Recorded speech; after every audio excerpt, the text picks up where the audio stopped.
الحمد لله وكفى والصلاة والسلام على سيد الرسل وخاتم الأنبياء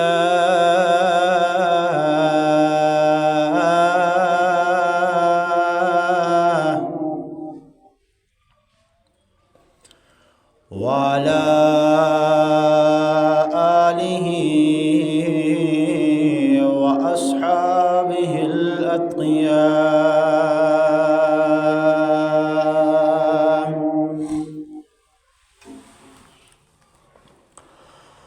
أما بعد فأعوذ بالله من الشيطان الرجيم.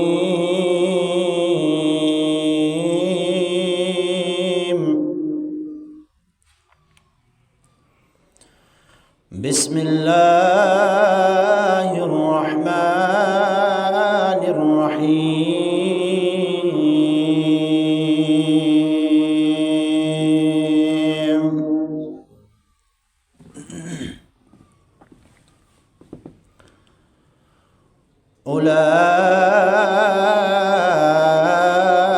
أولئك هم المؤمنون حقا.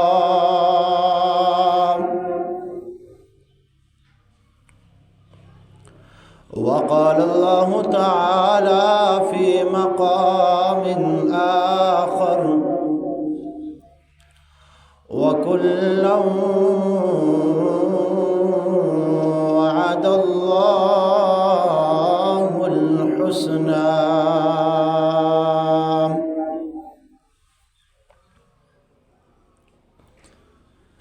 وقال النبي صلى الله عليه وسلم: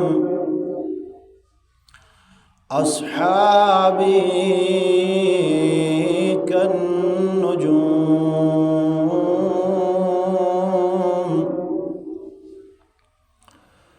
فبأيهم اقتديتم اهتديتم.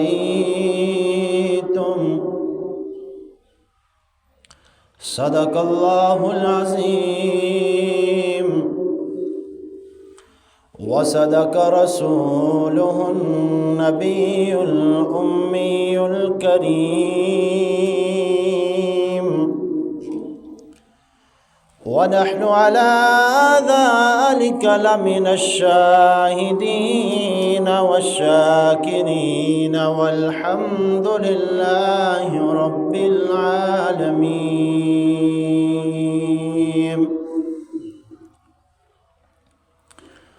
اللهم صل على سيدنا ومولانا محمد وعلى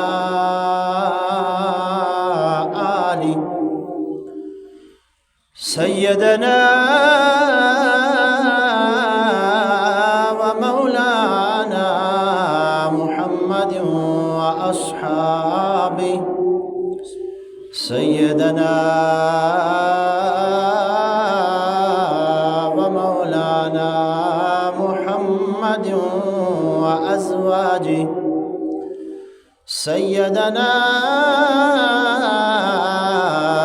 ومولانا محمد وبارك وسلم وصل عليه.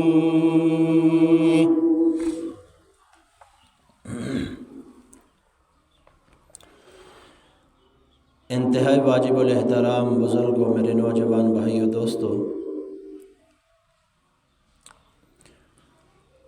قرآن مقدس میں سے دو آیات میں سے مختصر سا حصہ آیات کا آپ حضرات کے سامنے تلاوت فرمایا ہے۔ اللہ وحدہ لا شریک سے دعا ہے کہ مجھے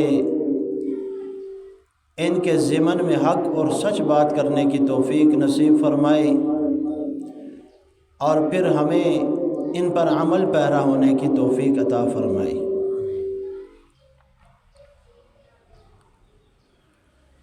جو آیات میں نے آپ حضرات کے سامنے تلاوت فرمائی ہیں، ان آیات مبارکہ میں میرے اللہ نے اپنے نبی کے یاروں کی شان کو بیان فرمایا ہے، اپنے نبی کے پروانوں کی عظمت کو بیان فرمایا ہے، اور قرآن میں ایک دو جگہ نہیں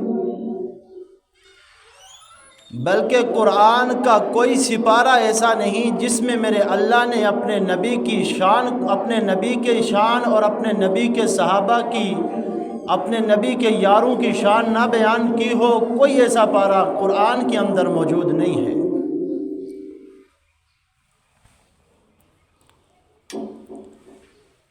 چند ایام پہلے ایک شخص نے نبی کے دوہرے داماد حضرت عثمان ذو النورین رضی اللہ تعالی عنہ کی شان کے اندر گستاخی کر کے مسلمانوں کے دل کو تکلیف پہنچانے کی کوشش کی ہے۔ وہ یہ سمجھتے ہیں کہ آئے روز ہم کبھی نبی کے کارٹون بنا کر، کبھی نبی کی گستاخی کر کے، کبھی نبی کے صحابہ کی گستاخی کر کے مسلمانوں کو دیکھنا یہ چاہتے ہیں کہ آیا مسلمان کس جگہ پر کھڑا ہے۔ وہ جب صحابہ کرام کے دور کے اندر آقا نامدار صلی اللہ علیہ وسلم کی شان میں اگر کوئی گستاخی کر لیا کرتا تھا، نبی کے یار ننگی تلواریں لے کر اس کے خلاف سراپا احتجاج بن جایا کرتے تھے اور اس کو کافر کردار تک پہنچا دیا کرتے تھے۔ لیکن آج کا مسلمان صرف نامی مسلمان رہ چکا ہے۔ آج میں نے اور آپ نے مسلمان کا نام تو باقی رکھا، لیکن مسلمان والی صفات ہمارے اندر سے چلی گئیں۔ وہ نبی کے صحابہ کا نام سن کر شیطان راستہ تبدیل کر دیا کرتا تھا۔ جس راستے سے حضرت عمر جایا کرتے تھے اس راستے سے شیطان نہیں جایا کرتا تھا۔ اور آج نبی پہ اپنا سب کچھ لٹانے والے، نبی پہ اپنا سب کچھ قربان کرنے والے، کہ ہم نے تاریخ کی کتابوں کو پڑھا ہے، ان کا مطالعہ کیا ہے، نبی کے یاروں نے نبی پر اپنا سب کچھ لٹا کر، اپنا گھر بار وار کر نبی کی شان میں کسی کو گستاخی کرنے کی اجازت نہیں دی۔ آج ہم بھی اعلان کرتے ہیں کہ اے نبی کے صحابہ، آپ نے اپنا سب کچھ نبی پہ لٹا دیا، کچھ بھی بچا کر نہیں رکھا۔ ہم اپنا سب کچھ آپ پر قربان کر دیں گے انشاءاللہ۔ آج کا کالا کافر یہ نہ سمجھے کہ نبی کے یاروں کی گستاخی کر کے وہ امن کے اندر رہ جائے گا۔ رب محمد کی قسم اٹھا کر کہتا ہوں، ہم اپنی جانیں دے دیں گے لیکن نبی کے یاروں کی گستاخی برداشت نہیں کر سکتے۔ وہ نبی کے یار کہ جن کے بارے میں میرے نبی نے فرمایا کہ اصحابی کالنجوم، میرے نبی ستاروں کی مانند ہیں، فَبِأَيِّهِمْ اقْتَدَيْتُمْ، جس کی بھی تم اقتدا کرو گے اہتدیتم، ہدایت پا جاؤ گے۔ اگر آج ہم صحیح دین پر چلنا چاہتے ہیں، ہم یہ چاہتے ہیں کہ جس طرح سے نبی کے یار دین پر چلے ہیں اس طرح سے ہم چلیں، تو ہمیں نبی کے صحابہ کی زندگی کو پڑھنا ہوگا۔ نبی کے جسم سے نکلنے والا ایک ایک عمل صحابہ نے ہم تک پہنچایا ہے، حتیٰ کہ نبی کے چہرے کے اوپر کتنے نشانات تھے، کتنے بال تھے داڑھی کے، زلفوں کو کتنے بال تھے، کس طرح سے نبی کا چہرہ تھا، کس طرح سے نبی کی زلفیں تھیں، نبی کے پورے وجود کا نقشہ کھینچ کر صحابہ نے ہم تک پہنچا دیا ہے، اور دین کی ایک ایک بات صحابہ نے محفوظ کر کے ہم تک پہنچائی ہے۔ آج اگر صحابہ کو درمیان سے نکال دیں تو دین محفوظ نہیں رہتا۔ آج اگر ہم یہ کہیں کہ صحابہ کو ہم نہیں مانتے، تو ہم تک جو دین پہنچا ہے وہ پہنچایا ہے صحابہ نے۔ تو جب صحابہ کا تعلق کٹ گیا درمیان سے تو دین بھی غیر محفوظ ہو گیا، دین محفوظ نہیں۔ آج آپ کے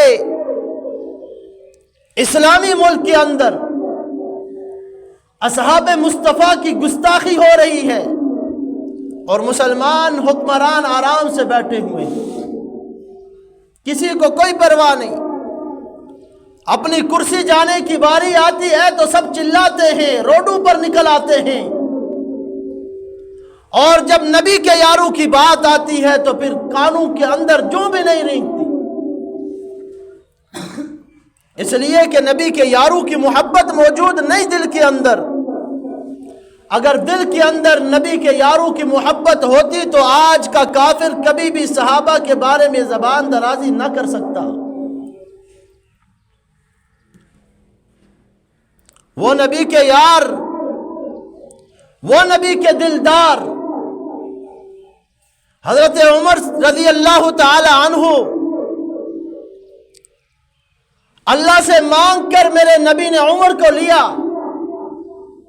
اور صبح جب بارگاہ نبوت میں آتے ہیں حضرت حمزہ آگے کھڑے ہو جاتے ہیں، کہتے ہیں کہ عمر آ رہا ہے اور اس کا ارادہ ٹھیک نہیں لگ رہا۔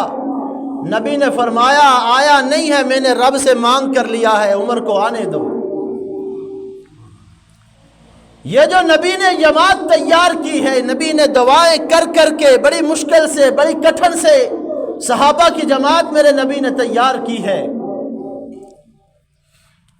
وہ بنی اسرائیل حضرت موسیٰ کے ساتھ جا رہے تھے، ایک مقام آیا کہ بنی اسرائیل نے کہا کہ جاؤ تم اور تمہارا رب جا کر قتال کرو، جہاد کرو، لڑو، ہم نہیں جاتے، ہم یہیں پر بیٹھیں گے۔ اِنَّا ہُنَا قَاعِدُونَ، ہم تو بس اس سے آگے نہیں جا سکتے۔ لیکن نبی نے جو جماعت تیار کی اس نے یہ نہیں کہا۔ صدیق اکبر رضی اللہ تعالی عنہ غار میں بھی نبی کے ساتھ ہیں، مزار میں بھی نبی کے ساتھ ہیں، اور یہ تو ایک صدیق ہے۔ اگر سارے صحابہ نبی کے ساتھ ہوتے تو کبھی بھی نبی کو پیٹھ نہ دکھاتے، ہمیشہ نبی کے سامنے اپنا سینہ رکھا کرتے تھے۔ دشمن کی طرف سے تیر آتا تھا، پہلے صحابہ کو لگتا تھا، پھر نبی کی طرف جایا کرتا تھا۔ اور میرے اللہ نے انہی اصحاب مصطفیٰ کی شان اپنی عظمتوں والی کتاب کے اندر بیان فرمائی ہے۔ فرمایا اعوذ باللہ من الشیطان الرجیم بسم اللہ الرحمن الرحیم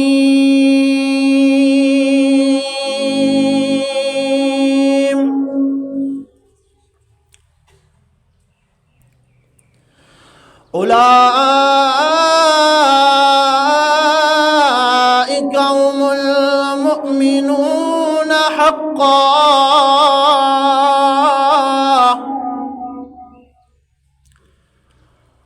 عظمتوں والے رب نے اپنی عظمتوں والی کتاب میں اپنے نبی کی یاروں کی شان بیان فرماتے ہوئے فرمایا اولئک هم المؤمنون حقا،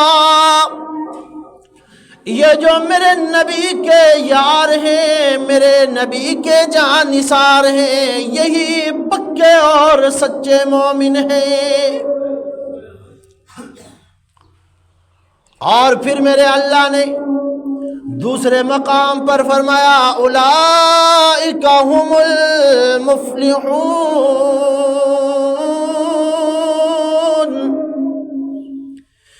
یہی جو میرے نبی کے یار ہیں، یہی کامیاب ہونے والے ہیں، یہی فلاح کو پہنچنے والے ہیں۔ اور آج حضرت عثمان کی شان میں گستاخی کر کے آج پھر ہمارے دلوں کو تڑپا دیا گیا۔ وہ عثمان جس نے اپنا سب کچھ نبی کے لیے قربان کر دیا، مدینہ منورہ کے اندر میٹھا پانی نہیں، ایک چشمہ ہے، اور وہاں یہودی کا تسلط ہے، یہودی کے قبضے میں ہے، مسلمانوں کو مہنگے داموں پانی فروخت کرتا ہے۔ نبی تک بات پہنچتی ہے، نبی نے اعلان کر دیا کہ جو یہ چشمہ خرید کر مسلمانوں کے لیے وقف کرے گا، میں نبی اسے جنت کی بشارت دیتا ہوں۔ حضرت عثمان کے کانوں میں بات پہنچتی ہے، عثمان جاتے ہیں یہودی کے پاس، جا کر کہتے ہیں یہودی آنا میرے ساتھ سودا کر لے۔ کہا عثمان کون سا سودا؟ کہا چشمہ مجھے دے دے۔ کہا نہیں نہیں چشمہ نہیں دیتا، ایسا کرتے ہیں تقسیم کر لیتے ہیں، ایک دن تم پانی بھر لینا، ایک دن میں پانی بھر لیا کروں گا، تمہیں بھی نفع پہنچتا رہے گا، مجھے بھی نفع پہنچتا رہے گا۔ حضرت عثمان نے سودا کر لیا۔ جس دن حضرت عثمان کی باری، مسلمانوں میں اعلان کر دیا آؤ آج اپنا پانی بھر کے رکھ لو، کل یہودی کا دن ہوگا، کل پانی نہیں ملے گا۔ سارے مدینہ کے مسلمان جمع ہوتے ہیں۔ عثمان کا جس دن عثمان کے لیے مقرر کیا گیا تھا، پانی بھر کے رکھ دیا کرتے ہیں۔ یہودی نے دیکھا، دوسرے دن یہودی کے پاس کوئی نہیں آیا، حضرت عثمان کے پاس پہنچا، کہا جو سودا آپ سے کیا ہے بڑے گھاٹے کا سودا کر دیا۔ عثمان نے کہا مکمل پانی مجھے دے دے، اتنی رقم لے لے۔ سارا کا سارا چشمہ خرید لیا، جا کے نبی کے قدموں پہ نچھاور کر دیا، جا کے کہا اللہ کے نبی میں نے سارا چشمہ خرید لیا۔ کہا عثمان تجھے مبارک ہو، تجھے مبارک ہو۔ عثمان نے کہا کس چیز کی مبارک؟ کہا چشمہ تیری ملکیت میں آ گیا۔ عثمان نے کہا اے اللہ کے نبی چشمہ عثمان کا نہیں بلکہ عثمان نے اللہ کی راہ میں دے دیا ہے۔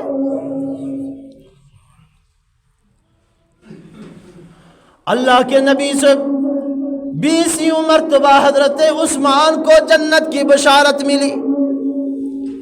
مسجد نبوی کی جگہ کم پڑ گئی۔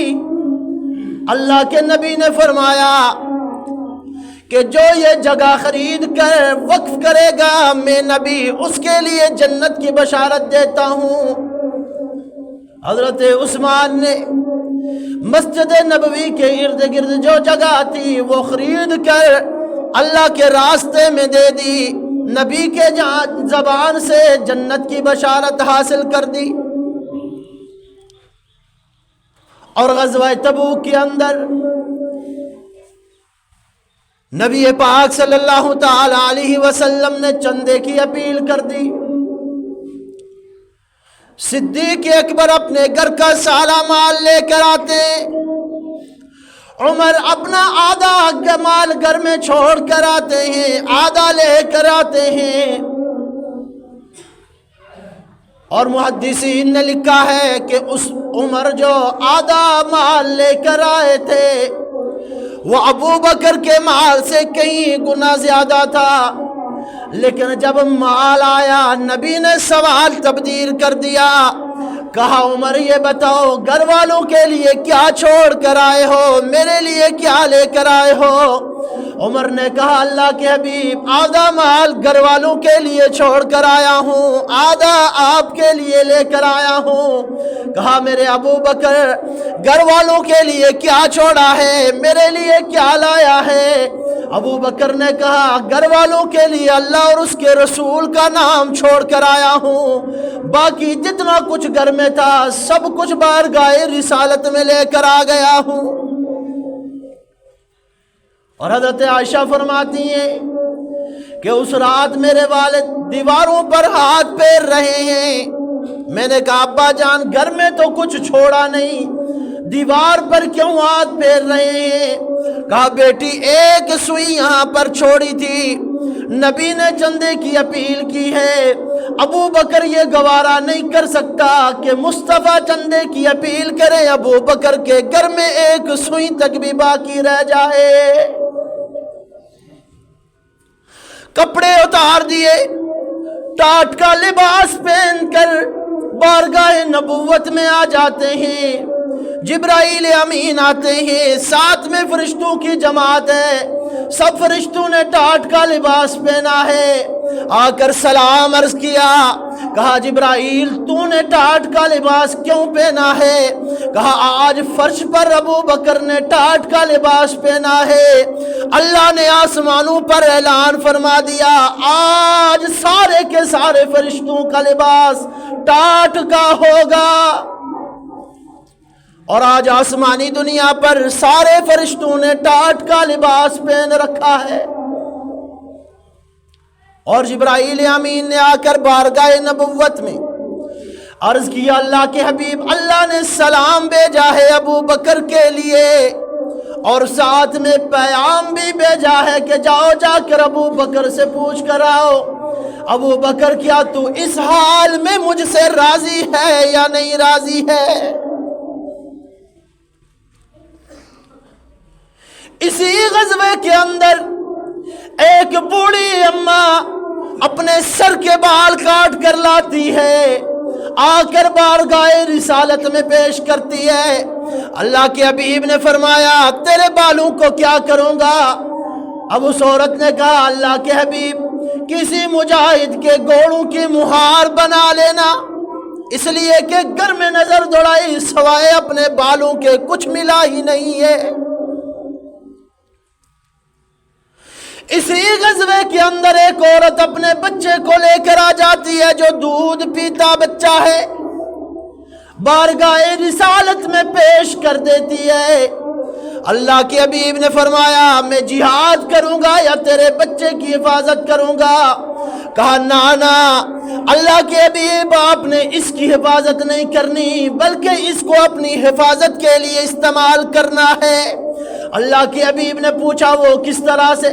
کہا کسی مجاہد کے پاس ڈال نہیں ہوگی، جب دشمن کا تیر آئے گا میرے بچے کو سامنے کر لے، اور جب دشمن کا تیر میرے بچے کے حلق سے پار ہو جائے گا کل بارگاہ الہی میں پیش ہوں گی، اللہ مجھ سے پوچھے گا اے عورت یہ تو بتا میرے لیے کیا لے کر آئی ہو؟ میں اپنے اس بچے کو پیش کروں گی کہ اللہ میں اپنے اس دودھ پیتے بچے کو لے کر آئی ہوں۔ اسی غزوے کے اندر سیدنا عثمان ابن عفان رضی اللہ تعالی عنہ نے جب سنا نبی کی زبان سے چندے کی اپیل ہو رہی ہے، اب نبی کی بارگاہ میں بیٹھے ہیں، ایک مرتبہ اٹھتے ہیں، کہ اللہ کے حبیب 300 اونٹ غلے سے لدے لدائے اللہ کی راہ میں دیتا ہوں، واپس بیٹھ جاتے ہیں۔ دوبارہ نبی نے چندے کی اپیل کی، کوئی نہیں اٹھا۔ اب دوبارہ عثمان اٹھتے ہیں، کہا 200 اونٹ سامان سے لدے لدائے اللہ کی راہ میں خرچ کرتا ہوں، پھر بیٹھ جاتے ہیں۔ تیسری مرتبہ نبوت کی زبان سے چندے کی اپیل ہوتی ہے، عثمان اٹھتے ہیں، حتیٰ کہ 950 گھوڑے یا اونٹ اللہ کی راہ میں سامان سے لدے لدائے عثمان راہ خدا میں دے دیتے ہیں، بیٹھ جاتے ہیں۔ پھر چندے کی اپیل ہوتی ہے، عثمان نے 1000 اشرفیاں یا دینار اللہ کے نبی کی جھولی میں لا کر ڈھیر کر دی۔ اللہ کے حبیب ان کو اپنے ہاتھوں میں اوپر اٹھاتے نیچے پھینکتے ہیں اور عثمان کو بشارت دیتے ہیں، عثمان اگر آج کے بعد تجھ سے کوئی گناہ بھی سرزد ہو جاتا ہے، رب تیرا وہ گناہ بھی نیکی بنا کر لکھ دے گا۔ آج اس عثمان کی گستاخی ہو کہ جس نے اپنا سب کچھ نبی کے لیے قربان کر دیا، اور جب آخری وقت آتا ہے عثمان کا، 400 بلوائی حضرت عثمان کے گھر کے گرد جمع ہو جاتے ہیں، محاصرہ کر لیا جاتا ہے۔ جس چشمے کو خرید کر مسلمانوں کے لیے وقف کیا تھا، آج عثمان کو اس چشمے سے ایک پانی کا گھونٹ نہیں پینے دیا جا رہا، اور جس مسجد کے زمین لے کر عثمان نے وقف کی تھی، وہاں پر 2 نفل پڑھنے کی اجازت نہیں دی جا رہی۔ عثمان بیٹھے ہیں گھر کے اندر، ایک دشمن نے دیوار پھلانگی، اندر داخل ہو گیا۔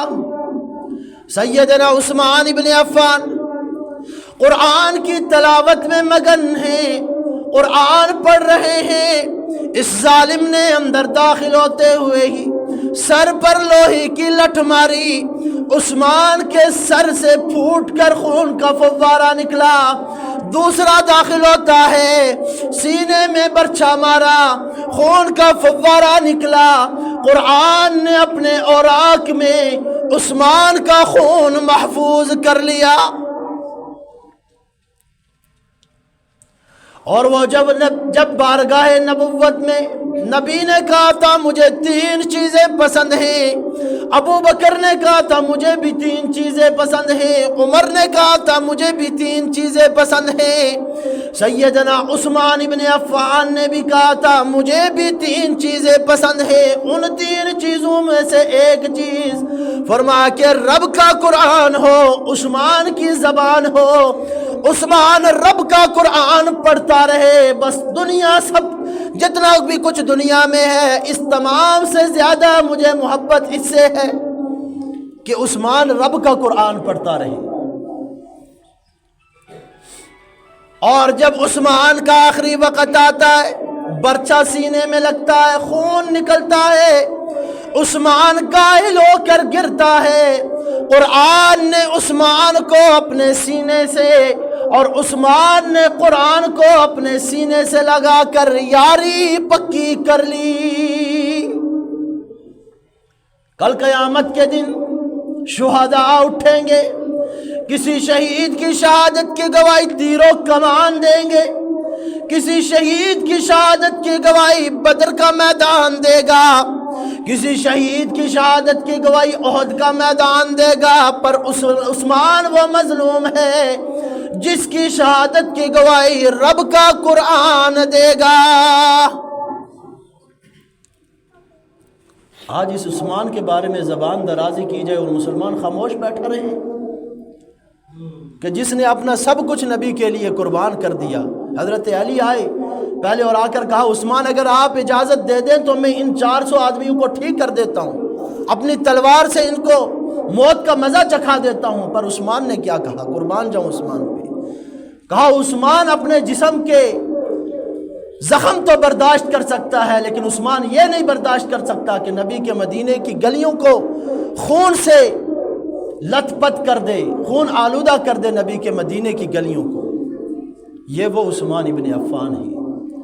اللہ تعالیٰ سے دعا ہے کہ ہمیں صحابہ کی صحیح معنوں کے اندر محبت نصیب فرمائے، صحابہ کا جس طرح سے ایمانی جذبہ تھا وہ جذبہ ہمارے اندر بھی پیدا فرمائے۔ وما علینا الا البلاغ المبین۔